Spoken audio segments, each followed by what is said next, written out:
Hello दोस्तों, हमारे YouTube channel A to Z study centre में आपका स्वागत है। आज हम एक ऐसे टॉपिक को लेकर आपके सामने आए हैं जिसको इंग्लिश ग्रामर का बेस माना जाता है। तो उस टॉपिक का नाम है पार्ट्स ऑफ स्पीच, जिसको हिंदी में बोला जाता है शब्द भेद। तो इंग्लिश ग्रामर में पार्ट्स ऑफ स्पीच कितने होते हैं और इनके क्या क्या इंपॉर्टेंस रोल होते हैं, इसको हम आज की इस वीडियो में बताएंगे। तो चलिए देखते हैं। तो पार्ट्स ऑफ स्पीच टोटल 8 होते हैं। नंबर 1 नाउन संज्ञा, नंबर 2 प्रोनाउन सर्वनाम, नंबर 3 एडजेक्टिव विशेषण, नंबर 4 वर्ब क्रिया, नंबर 5 एडवर्ब क्रिया विशेषण, नंबर 6 प्रीपोजिशन संबंध सूचक अव्यय, नंबर 7 कंजक्शन समुच्चय बोधक, नंबर 8 इंटरजेक्शन विस्मयादि बोधक। यही 8 जो पार्ट्स होते हैं ये इंग्लिश ग्रामर को एक अलग ही दिशा देते हैं। तो चलिए इनके बारे में हम विस्तार से पढ़ते हैं। नंबर 1 नाउन किसे कहते हैं? Noun is the name of any person place और थिंग्स। अगर हमें शॉर्ट में देखें तो नेम इज़ नाउन, नाम ही संज्ञा है। एग्जाम्पल के लिए अगर देखा जाए तो राम, मोहन, टेबल, जौनपुर एट्सेट्रा, ये सभी नाउन के अंतर्गत में आते हैं। किसी व्यक्ति या किसी स्थान या किसी वस्तु के नाम को हम संज्ञा कहते हैं। Number 2 pronoun. Pronoun is a word which used in place of a noun.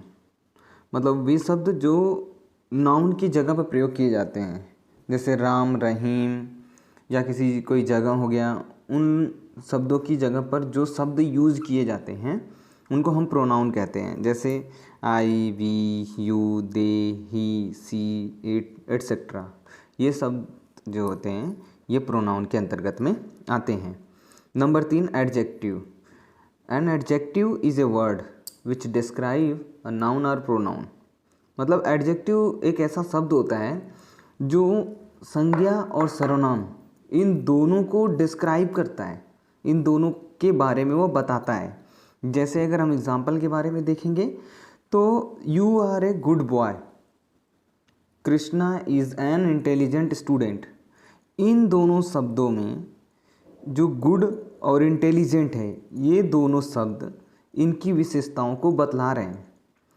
पहले एग्जाम्पल में गुड यू की विशेषता को बतला रहा है और दूसरे एग्जाम्पल में इंटेलिजेंट है जो वो कृष्णा की विशेषता को डिस्क्राइब कर रहा है। नंबर 4 वर्ब क्रिया। मतलब वर्ब वह शब्द होता है जो भी किसी के भी गतिविधियों या किसी के किए गए मूवमेंट के बारे में बताता है। जैसे a verb is a word which shows the action and the motion. Example में अगर देखा जाए तो they are playing in the ground, she is singing a song. इन दोनों सेंटेंसेस में प्लेइंग और सिंगिंग उनके किए गए गतिविधियों और मोशंस के बारे में बतला रहा है। Number 5 adverb. An adverb is a word which describes a verb, an adjective और another adverb. Example the class monitor speaks so loudly, she is walking very slowly.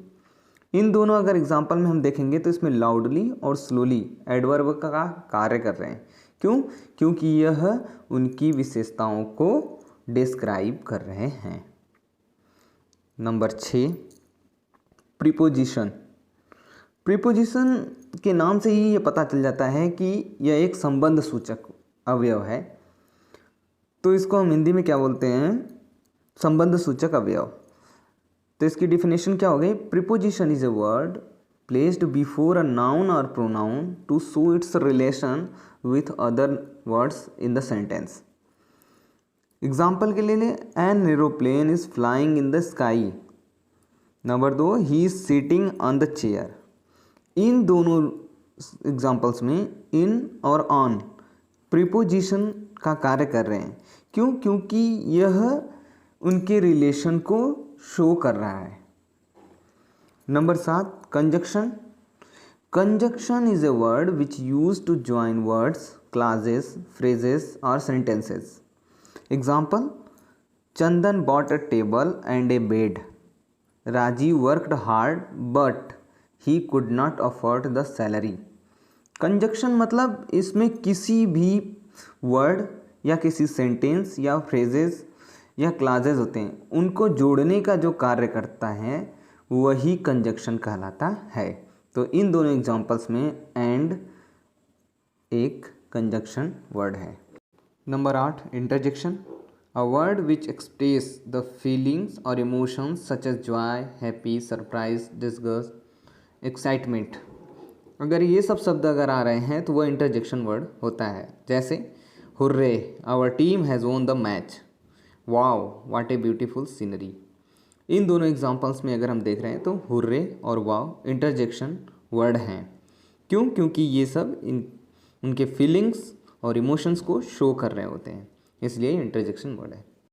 तो दोस्तों, आज की वीडियो से आपने क्या सीखा और कितना सीखा, कमेंट बॉक्स में कमेंट करके ज़रूर बताना।